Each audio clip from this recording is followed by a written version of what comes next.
रूस यूक्रेन जंग से जुड़ी एक और बड़ी खबर। दावा किया जा रहा है कि रूस के सैनिक वैगनर लड़ाकों के साथ पोलैंड पर हमला करने जा रहे हैं। पोलैंड ने नेटो को अलर्ट कर दिया है। पोलैंड ने स्पेशल फोर्स के 2000 कमांडो बॉर्डर की तरफ भेज दिए हैं। इस वक्त नेटो की तरफ से भी पोलैंड और लिथुआनिया में 4000 अमेरिकी सैनिकों के पहुंचने की खबर है। राष्ट्रपति पुतिन डंके की चोट पर कह रहे हैं कि पोलैंड पर हमला करना बहुत जरूरी हो गया है। पुतिन का यह भी दावा है कि रूस के खिलाफ यूक्रेन और पोलैंड मिलकर जंग कर रहे हैं और इसीलिए रूस ने अब पोलैंड के ऊपर डबल हमला करने का प्लान तैयार किया है।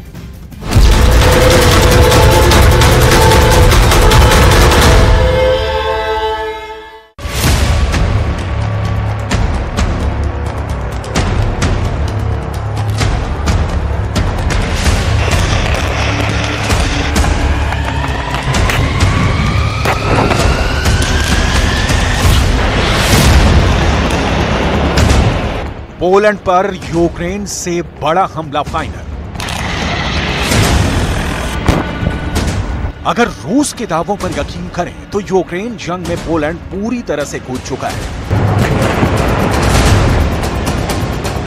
रूस ने तो यहां तक दावा कर दिया है कि इस वक्त यूक्रेन से कहीं ज्यादा खतरा रूस को पोलैंड से पैदा हो गया है, क्योंकि पोलैंड की जमीन से अब नेटो देश रूस पर बहुत बड़े हमले की तैयारी में जुट चुके हैं।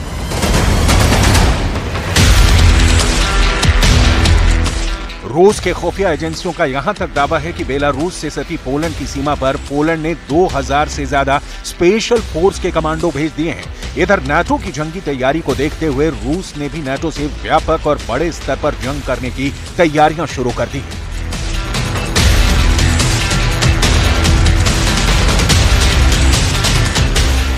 हम आपको 9 अगस्त 2023 को हुई रूस के रक्षा मंत्री सर्गेई शोइगु की मीटिंग का ये वीडियो दिखा रहे हैं, जिसमें आप साफ देख सकते हैं कि रूस की आर्मी, एयरफोर्स और नेवी से जुड़े टॉप जनरल और कमांडर्स को रूस के रक्षा मंत्री दो टूक बता रहे हैं कि हमें अब पोलैंड पर हर हाल में हमला करना है।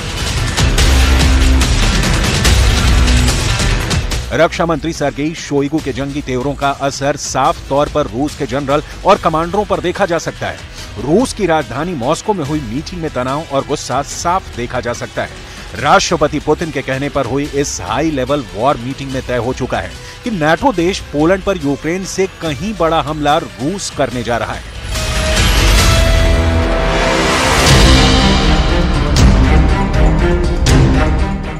हम आपको आगे दिखाने जा रहे हैं कि मॉस्को से 700 किलोमीटर दूर बेलारूस में रूसी सेना ने कैसे पोलैंड को घेरना शुरू कर दिया है। पोलैंड बॉर्डर पर डबल हमले की तैयारी। पोलैंड ने पिछले 21 दिनों में बड़ी तेजी से बेलारूस से सटी सीमा पर अपने सैनिकों और भारी हथियारों को भेजना शुरू कर दिया है। पोलैंड का दावा है कि बेलारूस से सटे उसके बॉर्डर की तरफ बेलारूस के सैनिक, रूस के सैनिक और वैगनर ग्रुप के हजारों लड़ाके हमले करने पहुंच चुके हैं। नाटो देश पोलैंड ने सभी नाटो देशों से अपील की है कि रूस यूक्रेन के साथ साथ पोलैंड पर हमला करने जा रहा है। इधर यूक्रेन को पूरी तरह से तबाह करने पर उतारू रूस ने पिछले 24 घंटे में 70 से ज्यादा हवाई हमले किए हैं, जिसकी वजह से यूक्रेन के दक्षिणी और पूर्वी यूक्रेन के शहर खंडहर बन गए हैं। अब हम आपको ये बताने जा रहे हैं कि रूस पोलैंड पर यूक्रेन से बड़ा हमला क्यों करने जा रहा है।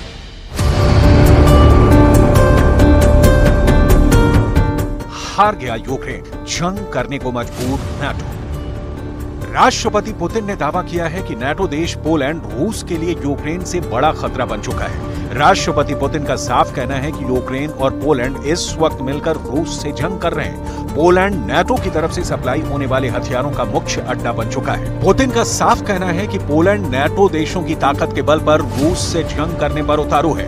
पुतिन का यहां तक कहना है कि पोलैंड यूक्रेन को अपना हिस्सा मानता है, लेकिन पुतिन ने पोलैंड को साफ चेतावनी दी है कि रूस पोलैंड पर यूक्रेन से बड़ा हमला करने जा रहा है। पुतिन ने यह भी धमकी पोलैंड को दी है कि अगर बेलारूस पर हमला किया तो इसे रूस पर हमला माना जाएगा और बेलारूस की तरफ से रूस पूरी ताकत से जंग करेगा।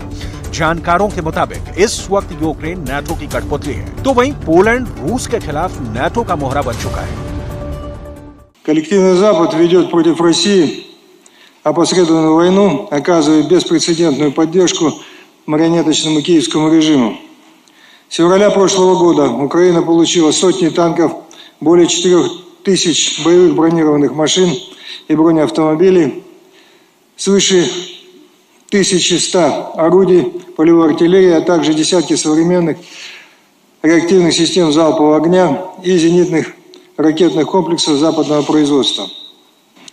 Совокупный объем помощи государств НАТО, Евросоюза и их партнеров превысил $160 миллиардов.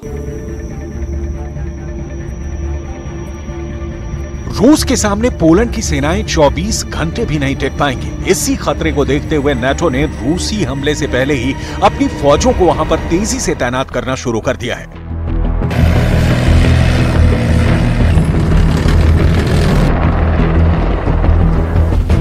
इन तस्वीरों को देखकर आपको अंदाजा हो जाएगा कि पोलैंड पर रूसी हमले का खतरा कितना ज्यादा बढ़ चुका है। हैरानी की बात यह है कि बेलारूस से यूक्रेन और पोलैंड दोनों की सीमाएं लगती हैं, जिसकी वजह से रूस अब यूक्रेन और पोलैंड पर ट्रिपल अटैक की रणनीति अपना रहा है। बेलारूस की तरफ से यूक्रेन पर लगभग 2 लाख सैनिक हमला करने जा रहे हैं, जबकि बेलारूस की तरफ से पोलैंड पर 1.5 लाख रूसी वैगनर लड़ाके और बेलारूस के सैनिक हमला करने जा रहे हैं।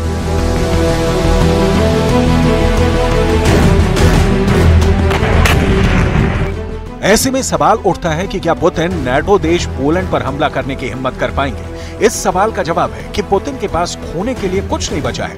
अगर यूक्रेन जीत भी लिया तो फिर पोलैंड की तरफ से रूस पर नाटो हमले शुरू कर सकता है। इसीलिए अब पुतिन ने तय कर लिया है कि यूक्रेन जीतने से पहले पोलैंड पर हमला शुरू कर दें, ताकि नाटो का ध्यान यूक्रेन से ज्यादा पोलैंड को बचाने में लग जाएगा, क्योंकि पोलैंड नाटो का मेंबर है।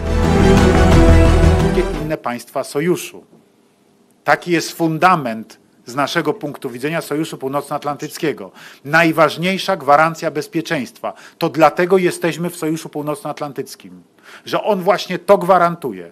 Gdybyśmy dzisiaj mieli dać tą gwarancję Ukrainie, polscy żołnierze musieliby jechać na front. Ja jako prezydent takiej decyzji podjąć bym nie chciał. हैरानी की बात यह है कि पोलैंड और लिथुआनिया में नाटो के 8000 सैनिक रूस के खिलाफ युद्ध करने के लिए पहुंच चुके हैं। इन तस्वीरों में साफ देखा जा सकता है कि नाटो के हजारों सैनिक, सैकड़ों टैंक और बख्तरबंद लड़ाकू वाहनों के साथ मौजूद हैं। नाटो को लगता है कि रूस बेलारूस की तरफ से 3 नाटो देशों पर कभी भी हमला कर सकता है। इसीलिए पोलैंड, लिथुआनिया और लातविया को बचाने के लिए नाटो के सैनिक पहुंचना शुरू हो चुके हैं। नाटो के इस भीषण तैयारी को देखकर ही रूस ने यह भी साफ कर दिया है कि नाटो के 27 लाख एक्टिव सैनिकों से जंग करने के लिए रूस ने 15 लाख नए सैनिकों की भर्ती करनी शुरू कर दी है। रूस के रक्षा मंत्री जनरल सर्गेई शोइगु ने तो साफ कर दिया है कि रूस यूक्रेन के साथ साथ पोलैंड और नाटो के सभी देशों से बड़े स्तर पर जंग के लिए तैयार हो चुका है। Угрозы военной безопасности Российской Федерации возросли кратно.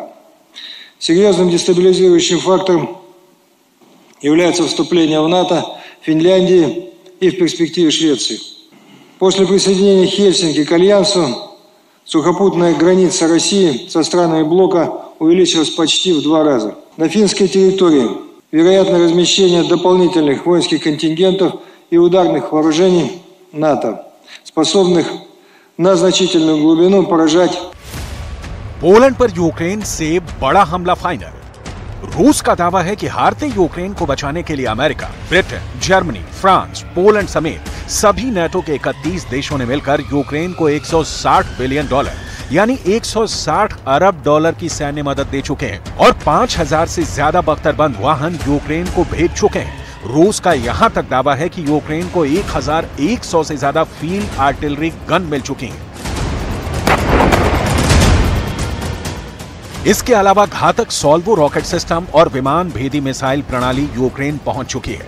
खबर तो यह भी है कि यूक्रेन को जर्मनी की तरफ से कई पैट्रियट मिसाइल सिस्टम दोबारा यूक्रेन की राजधानी कीव भेजे जा रहे हैं, क्योंकि रूस ने पिछले 2 महीने में यूक्रेन में मौजूद नाटो के 45% से ज्यादा घातक हथियार तबाह कर डाले हैं, जिसकी वजह से यूक्रेन रूस के भयानक हमलों से तड़प रहा है।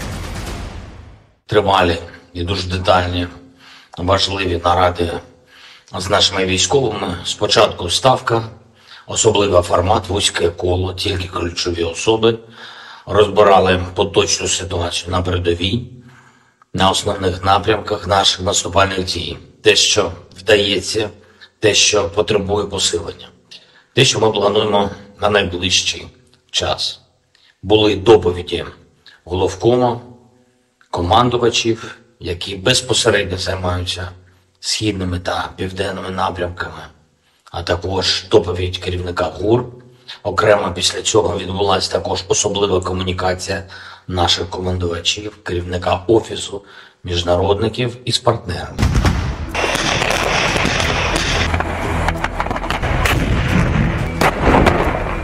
अब तो रूस की टॉप खुफिया एजेंसियों ने भी ये दावा कर दिया है कि रूस को 100 से ज्यादा लेपर्ड 1 सीरीज के टैंक दोबारा से मिलने जा रहे हैं। दुनिया भर के टॉप डिफेंस एक्सपर्ट्स का साफ कहना है कि नाटो ने रूस की ताकत और जंग करने की क्षमता को बेहद कम आंककर बहुत बड़ी गलती कर दी है।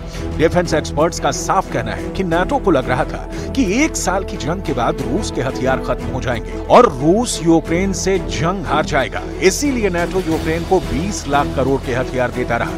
लेकिन अब नाटो को पता है कि रूस 17 महीने की जंग के बाद कमजोर होने की बजाय बेहद ताकतवर होता जा रहा है, क्योंकि अब रूसी जनरलों ने साफ कर दिया है कि उनके पास नाटो से युद्ध करने के लिए 5000 से ज्यादा नए टैंक, 10 से ज्यादा क्रूज, बैलिस्टिक और हाइपरसोनिक मिसाइलें मौजूद हैं। ऐसे में आप अंदाजा लगाइए कि जमीन पर नाटो रूस का मुकाबला कैसे कर पाएगा। इस पर हम आपको पूरी डिटेल बताने जा रहे हैं। यूक्रेन के साथ साथ रूस नाटो पर हमले की जिस स्तर पर तैयारी कर रहा है वो हैरान करने वाली है। जरा देखिए, पोलैंड बॉर्डर पर डबल हमले की तैयारी।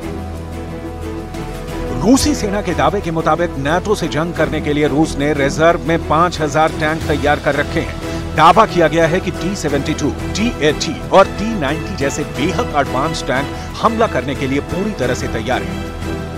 रूस ने दावा किया है कि हाइपरसोनिक KH-47 किंजल मिसाइल का उत्पादन 3 गुना हो चुका है। रूस ने दावा किया है कि उसके पास 10,000 से ज्यादा क्रूज, बैलिस्टिक और हाइपरसोनिक मिसाइलें हैं जो नाटो से युद्ध के वक्त इस्तेमाल होंगे। दुनिया में जितनी मिसाइलें एक दिन में बन रही हैं उनसे 3 गुना ज्यादा मिसाइलें रूस हर दिन बना रहा है। शाहिद, अरास्टो, लैंसेट जैसे 20,000 ड्रोन होने का दावा भी रूस कर रहा है। रूस का दावा है कि आत्मघाती ड्रोन को उड़ाने के लिए 12,000 से ज्यादा ड्रोन पायलट को ट्रेनिंग दी जा चुकी है। Что касается польских лидеров, то, вероятно, они рассчитывают под натовским зонтиком сформировать некую коалицию и впрямую вмешаться в конфликт на Украине, чтобы затем оторвать себе кусок пожирнее, вернуть себе, как они считают, свои исторические территории, сегодняшнюю Западную Украину. यूक्रेन से बड़ा हमला पोलैंड पर क्यों होगा, ये पुतिन के तेवरों से साफ हो चुका है। नाटो भी जानता है कि यूक्रेन हार चुका है और नाटो हथियार देने से ज्यादा कोई मदद नहीं कर पाया है। लेकिन अब नाटो ने रूस को पोलैंड की तरफ से इसलिए उकसाना शुरू कर दिया है ताकि रूस नाटो देश पोलैंड पर बेलारूस की तरफ से घातक हमला करे और नाटो को रूस पर हमला करने का मौका मिले।